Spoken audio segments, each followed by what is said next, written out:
Hi everyone. My name is Stephanie. I am the new graduate nurse recruiter for GW Hospital.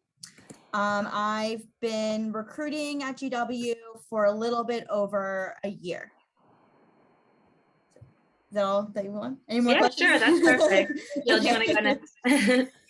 Sure. So, hi everyone. My name is Jill Board. I'm the lead nurse recruiter at Children's National. I myself am actually a fellow Hoya, and I graduated from Georgetown, I'm just going to say many moons ago.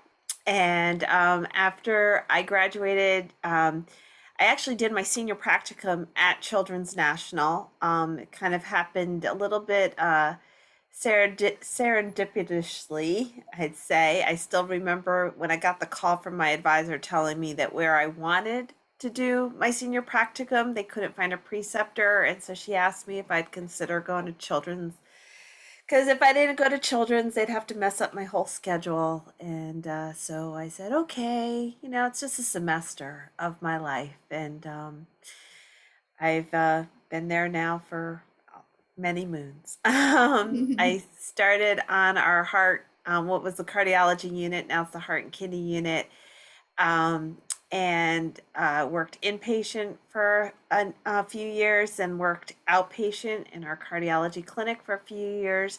And then I went into nursing leadership and I was a unit manager, well, as a clinic manager and a unit manager. So both inpatient, outpatient leadership. And then when an opportunity arose to join the nurse recruitment team, I jumped at it because, I've always had a passion for pediatric nursing. I've always had a passion for family-centered care. But as a nursing leader, my passion was really working, recruiting and retaining great nurses. And I just love sharing that passion for pediatric nursing. One of my nurses, I was at a conference with her once, and this was before I was a recruiter, and she was laughing at me as I was just walking up to every single person I met and just telling them how much I enjoyed being a nurse at Children's National, and wouldn't they love to come and work with me? So that's how I ended up doing recruitment. So I've been doing that for a number of years now, and I'm really happy to be with you guys tonight. I was actually on the hilltop this weekend with some of my best friends from Georgetown, so I might have passed you. We are happy to have you both. We're a little bit about this group. So we have undergraduates here and also people in our CNL program, which is like the graduate program. So we have people in a lot of different phases of their nursing careers. I know juniors are probably thinking about like externships, which I know both of your hospitals do over the summer. Seniors are obviously like getting ready for the whole job process. So that's where we are, and then everyone else is here to learn as well. And your CNL, that's your first entry level nursing degree is as a master's in nursing, correct? Yes. Okay. Yes. If I'm correct, you have a bachelor's in something else, and then there's the 2-year accelerated program that's CNL. Yeah. Right. So yeah, we're excited to have you. Did you say you had a PowerPoint assigned? We did not do a formal PowerPoint. We were just hoping just to chat and talk with you and share what some of our best resumes and cover letters were with you. And actually, as I was getting on, so I actually pulled together a best case scenario resume, and I can't find it now because I wanted to try to not have any identifiable information in it. So I'll be looking for that. But we can start, we could just kind of give you the outline of our presentation, and then we could, share, as I said, some best examples that we've seen. My husband laughs a lot because he's in the business world, and where he works, the senior level managers are very involved in campus recruiting at different schools. And so whereas he is recruiting business students and then I'm recruiting nursing students, our resumes and cover letters that we're looking at look very different. And I always tell them, hey, if that future nurse can get me to cry, I definitely want to meet them generally. And he goes, yeah, that doesn't happen in our world. Stuff like that. So, Stephanie, do you want to kind of start it off? Kind of go through our outline that we had, and then we can kind of go from there. Sure. So I'm just looking off of my screen here. Yeah. So the first topic that we wanted to discuss is marketing yourself as a new graduate.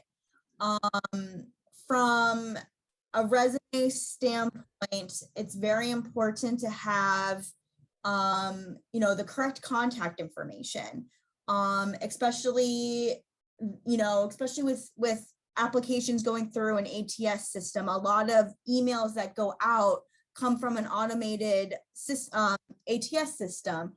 And if you don't, apply using your proper email address or one that you can easily access, you may miss emails from us. Also, you want to make sure you have, your phone number listed on your resume as well. I was going to say, to piggyback off of that, if you're not living at home with mom and dad, don't have their phone number on your resume. Believe it or not, I've actually dialed a number that was on the top of the resume. That's the main number that we should use. And it was mom and dad in New Jersey. And they're like, well, she's not home right now because she's at school at X university. And I'm like, then why is this number on the resume? So, make sure it's the number that will reach you at. And to add to all of that, make sure you have a professional sounding voicemail. It does, please don't have it being like, yo, what up? You know what to do. Beep, or, anything sarcastic or silly, just very professional. You've reached the voicemail of Jill Board. Please leave a message after the tone. Boom, and then also, if you are not using your university issued email addresses, which I do highly recommend because they're generally professional, don't have an email address that is, again, kind of sarcastic and snarky and silly and stuff like that. I literally had a woman apply once and her email address was onehotSexyGrandma@hotmail.com, so. And to just add to that as well, I can't tell you how many times I reach out to somebody and their voicemail is full. So please, as you guys start applying, like text messaging is also becoming from a recruitment standpoint more and more popular. So, when you have a phone number, you want to make sure that one that you use, like Jill mentioned, don't have it as your family's phone number. Make sure that your voicemail box is cleared out in case we have to leave you a message. And be prepared to receive a text message if that as a way for us to reach you. Mm-hmm. I was going to say, and for us, what we want to see you, the skills we want to see you showcase is first and foremost your passion for nursing. In my case, a passion for pediatric nursing. Stephanie mentioned, that passion for serving a diverse patient population. You want to make sure you're sharing with us why you want to be a nurse. And we also are looking for excellent customer service and communication skills. And then at Children's, personally, we love to see any experience at all working with children and their families. It doesn't have to be clinical experience, although that's great, but we really want to see that relational piece.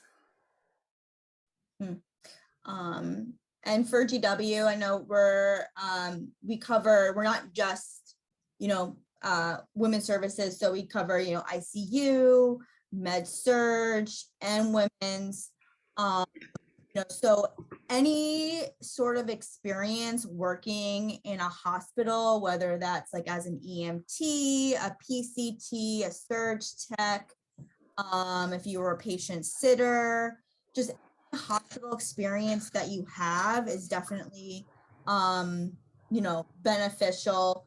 And like Jill mentioned, for our women's services units, if you have any experience working with children and families, like, or if you're a birth doula or, you're a nanny, like that's also great to highlight on your resume as well. Yeah.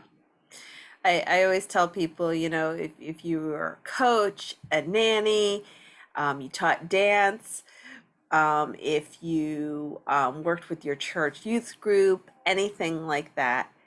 And then also, and I know some of you are probably, like second degrees and stuff like, if you are going for that CNL, talk about your previous work experience. And I will tell you a secret. I love waitresses. If you waitressed through college and you can deal with tired and hungry people who are a little bit on the hangry side, you're going to be a great nurse. Has a great training ground. Yeah.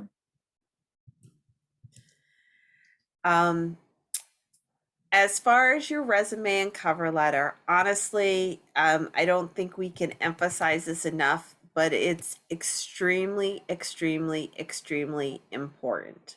Okay. We get hundreds of applications and we don't interview everybody. So honestly, just being invited in for an interview is a huge accomplishment. So that cover letter and resume, that's your handshake. Hi, please, I'm pleased to meet you. I am. And so you want to make sure you're putting yourself forward in the best light. Make sure you have proofread it carefully. Have someone else read it, because spell check doesn't catch everything. Someone who's not at all familiar with it. Because it's those little typos and all that kind of can mess you up. Also, you want to make sure if you are submitting individualized cover letters that you're sending the right cover letter to the right place. We get cover letters all the time, people talking about how they are thrilled to apply to the Washington Hospital Center. And I'm like, that's not us. I had one manager recently, our NICU, which it's very competitive to get a position in the NICU. And honestly, if you don't mention NICU specifically, she won't even consider it. If you mention a NICU at another place, she won't consider it. So it's those kind of things that could really mess you up at that point. So make sure you proofread it carefully, you individualize it carefully. If you're go ahead, sorry. No, go ahead. I was just gonna say, and also like Jill mentioned, especially, for the NICU, you want to emphasize the unit, your preferred unit. If, for GW, because we have, med surge, critical care, and women's services, if you're open to more than one, which is absolutely fine, except for women's services, don't specify. It's better to leave it broad than say, I'm looking for, I want to work in neurotrauma and then also be applying to like oncology and med surge, so just either have like multiple like different resumes to be specific to that particular unit that you're applying to, or just have one that's just more general. Mm-hmm. Unless it's, of course, the NICU or women's services, because they're a bit more selective in that sense. Right. And then there's always the big question about your resume. Okay. How long should it be? What should be on it? Okay. Generally, a resume is about a page long. Okay. If you've had a career before nursing, it might be a little bit longer, and that's okay. You know, I can't imagine it would be longer than 2 pages. You're not going to be writing a CV, which is another whole type of career document.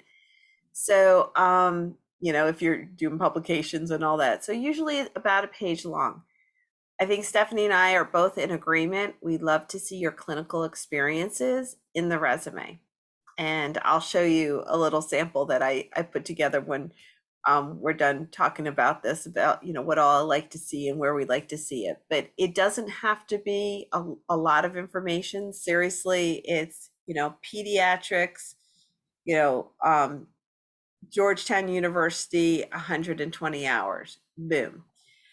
We do especially like to see those capstone senior practicum clinical rotations. And if you're applying before you have specifically, you've been assigned and all that, you can say, anticipated where you are requested or something like that, because I know, and we'll both talk about our application deadlines and timeframes, but it's like people are applying earlier and earlier and earlier. And for my May and summer grads who will be starting in August and September, we're going to be accepting applications in January.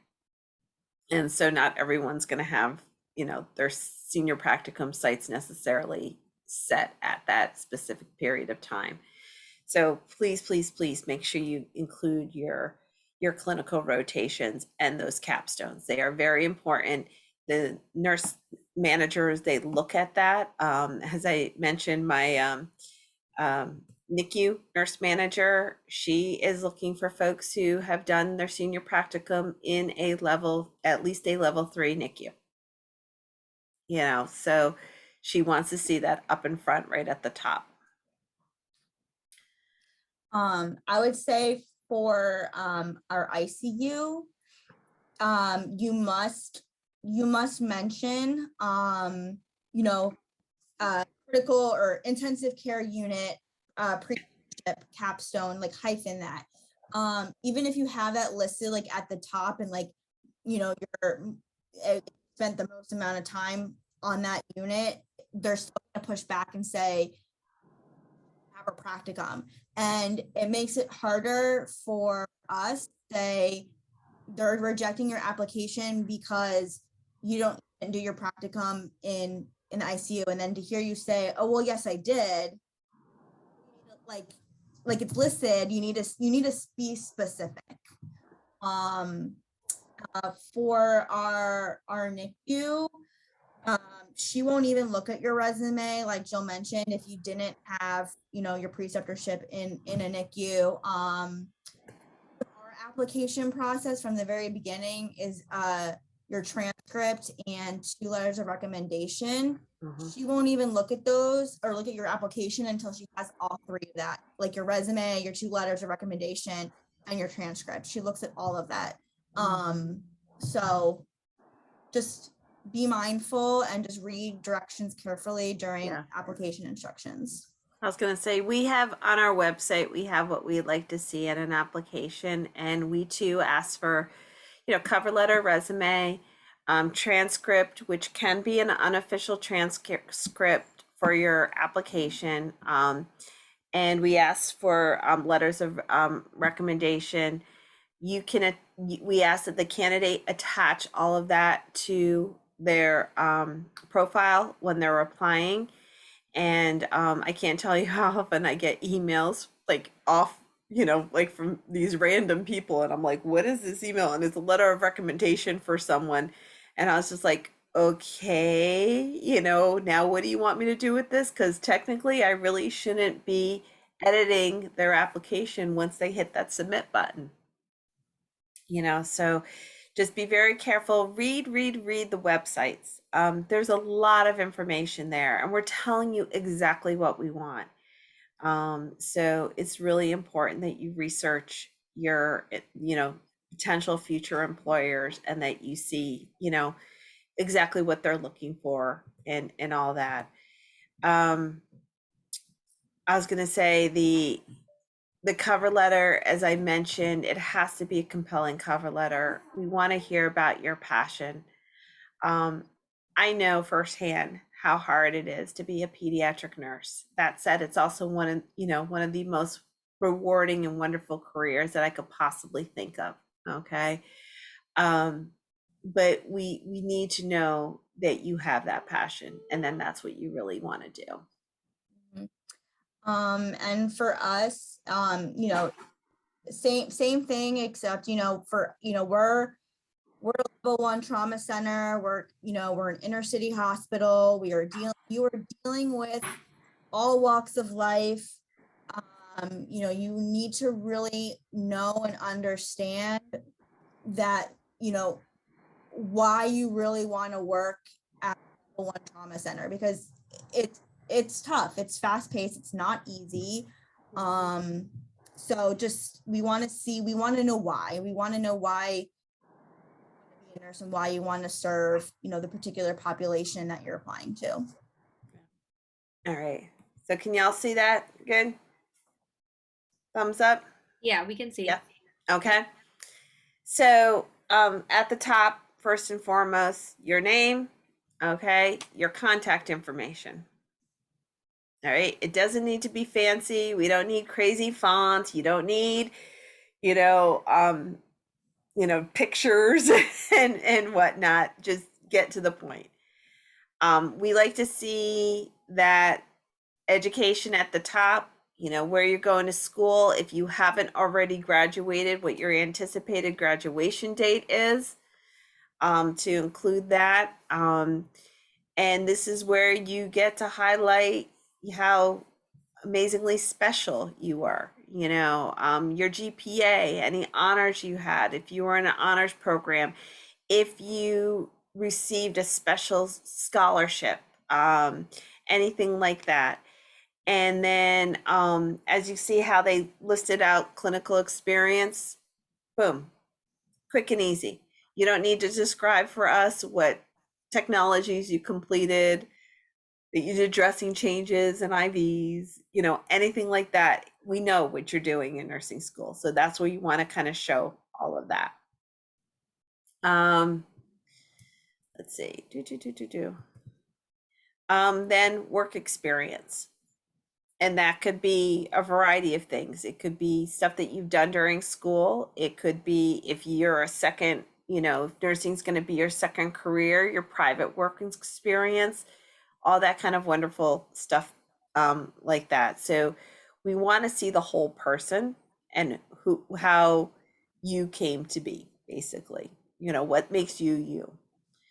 Professional organizations, leadership experiences. I love student athletes. My nurse managers love student athletes because we all recognize that they're working, basically they're going to school full time and then they have a full-time job on top of it. And so, this is where you get to showcase all of that. You could see it's volunteer, community service, it's, fraternities and sororities, it's working with churches, all sorts of different things like that. So. And I gotta find my cover letter because this is a really good one. Oh, I remember now where it is. Hang on a second. This is when you have way too many files on your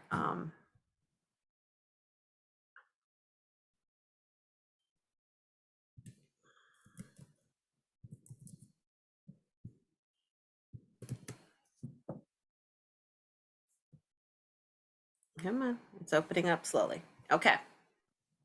Shall I read you this cover letter?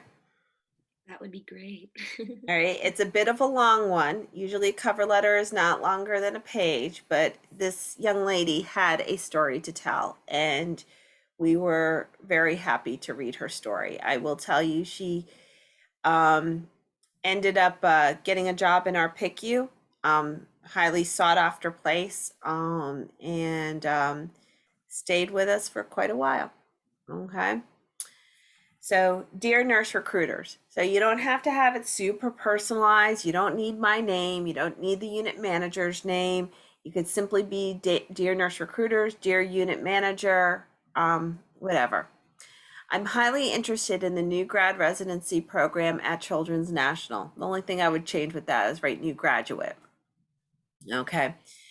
I will graduate this May from certain school with a Bachelor in Science of Nursing with a 3.89 GPA and take the NCLEX in mid-June 2017.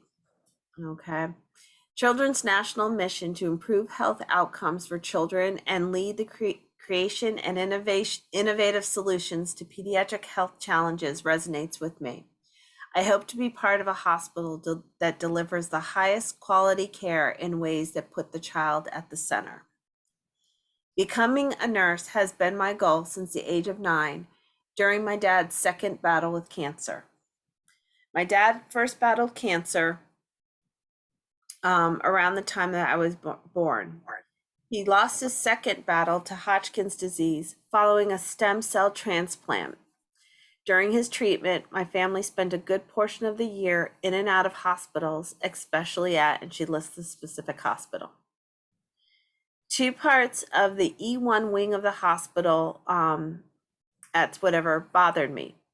The plain white walls and the omnipresent smell of rubbing alcohol. The solution was obvious. I set up a workstation in the waiting room complete with a stack of printer paper and a box of scented markers. I got to work right away as any 9-year-old girl who loved to color would.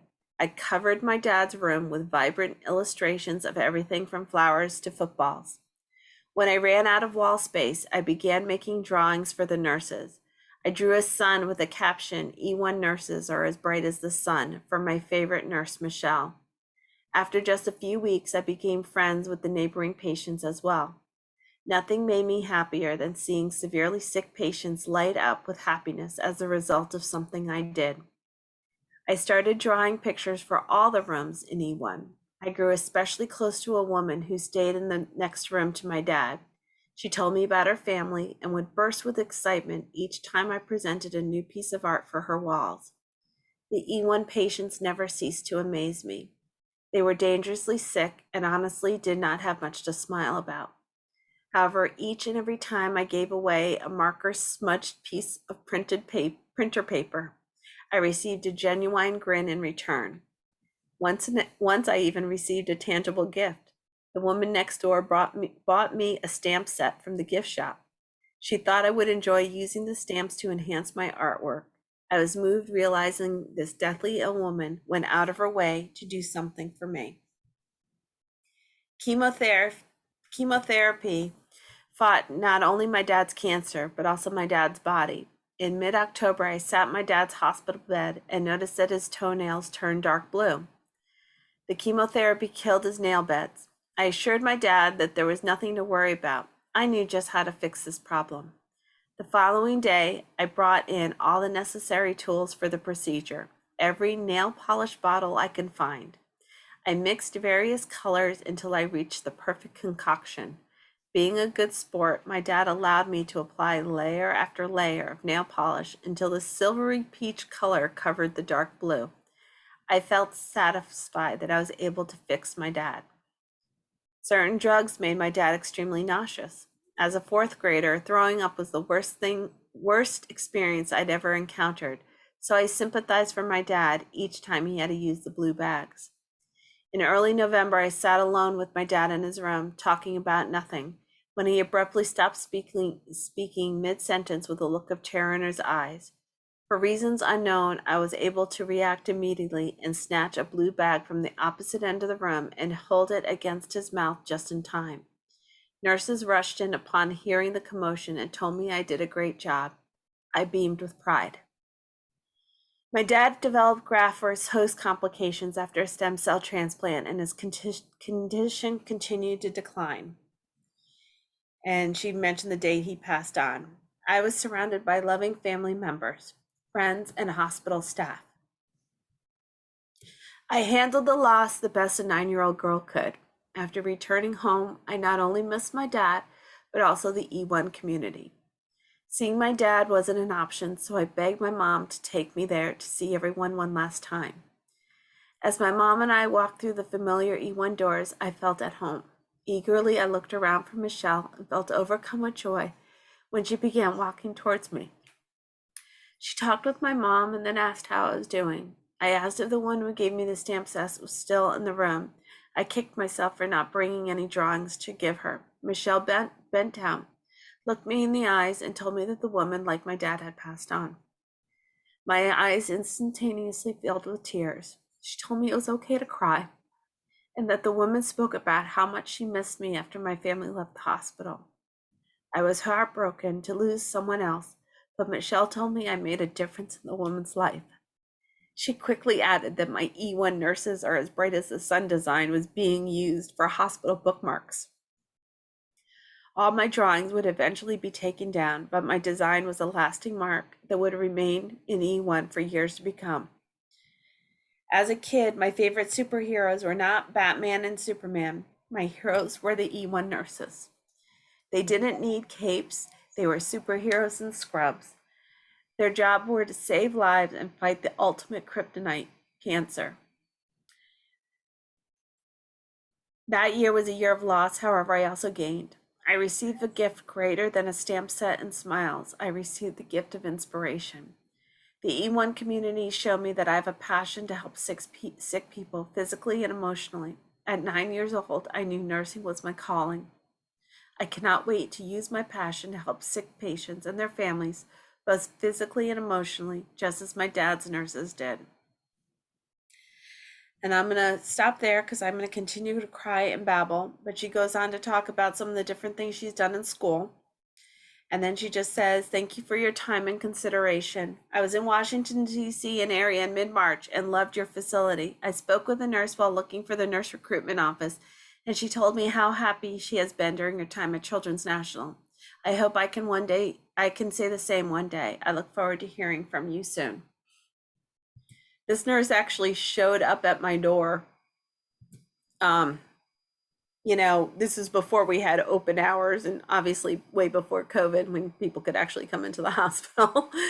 But she literally showed up at my door one day with her suitcase in tow. She literally was in DC for a weekend to see her friends, and she just took a chance and shared with me, just shared her story again with me, and gave us a resume and cover letter. When I went to check, she had already applied to the unit. The hiring manager already had her application, but hadn't read it yet.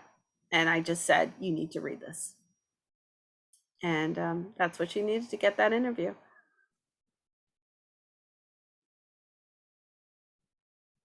So think about why. Why do you want to be a nurse? All right, and tell your story. Jill, if I could just add, so it's a beautiful story, obviously, and thank you for sharing that. What does a student do if they don't have that kind of story? Because I think that in some ways that cover letter can feel intimidating. If I don't have a story, what can I share in my cover letter? Would you mind sharing what also makes a cover letter if you don't have this, I was gonna inspiring story? You're gonna have a story. I know you do. Whether it's a clinical experience that you've had, while you've been here at Georgetown, that was that aha moment for you. I was recently sharing with a friend who actually is undergoing cancer treatment over at Georgetown, and when she mentioned she's on Tube Less, I was like, that's where I did my pediatrics rotation. And I remember, and that's when I realized I really am meant to be a nurse. And it's that art of nursing. When I had back then, Tube Less was a pediatric unit, and it was general peds. And I had this mom, I took care of this little girl on Tuesday, and I was going to be back on Thursday. And the mom asked if I was going to be back, when I'm going to be back, and if I come back, could I have her daughter again as my patient? So, I asked my clinical instructor, and she said, sure, and the mom said, because if I know Jill's going to be there, I'll go to work. And this mom hadn't been to work, the whole time her daughter was in the hospital. So that's when you realize it's that connection that means so much. It could be, I decided to go to nursing school in the first place. I always knew I wanted to do something related to science, and I wanted to do something with people. Wasn't really sure how that was gonna transpire. Honestly, I didn't know a lot of nurses, believe it or not. The only nurse I knew was Miss Fritzy in my pediatrician's office. So I didn't know hospital nursing or anything. And when I was a junior in high school, my best friend broke her leg skiing with me. And it turned out that she had a cyst in her femur. That's why her femur broke. And she ended up spending a good portion of a second semester our junior year, as well as that summer before our senior year, in the hospital. And hanging out in the hospital with her and seeing the nurses at work, that's when I realized that's what I want to do. And so you have your stories. There's something that made you decide to go to nursing school. I know, looking at all of your faces, there was something. Okay, you don't just wake up one day and go, yeah, I think I'm gonna go to nursing school. It sounds like fun. Yeah, it's a lot of fun, right? So you want to just tell your story, whatever it is. Thank you. Stephanie, do you have anything more to add before we open it up to questions? No, I mean, honestly, I think Jill really, nailed it. For us, it's just, again,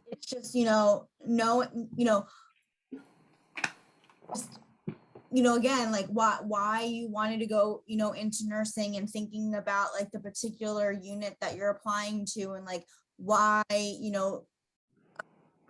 what specifically about that unit is interesting to you. I mean, for like a lot of a lot of candidates or applicants all want ICU, and it's like, but why? And then they realize that maybe along down the road, like ICU wasn't really meant for them. And so it's just really like just delving in and like self-reflecting on particularly what unit you really truly think that you best fit in, and what your goals are, and just being able to share that, like especially through your interview.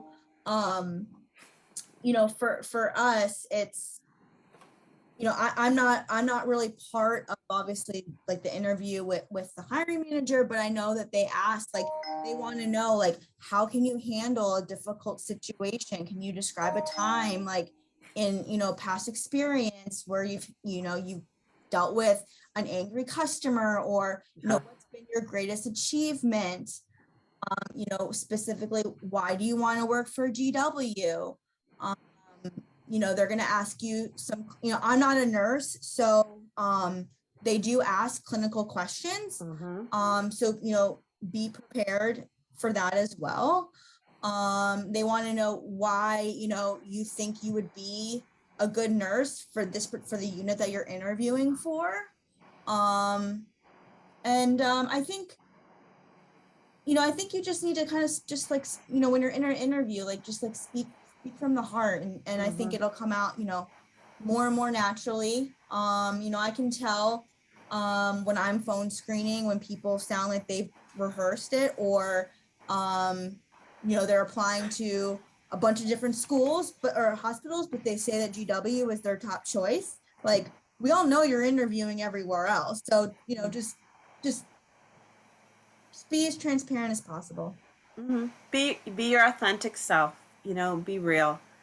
I know we're not supposed to be talking about interviews too. Oh, sorry. No. But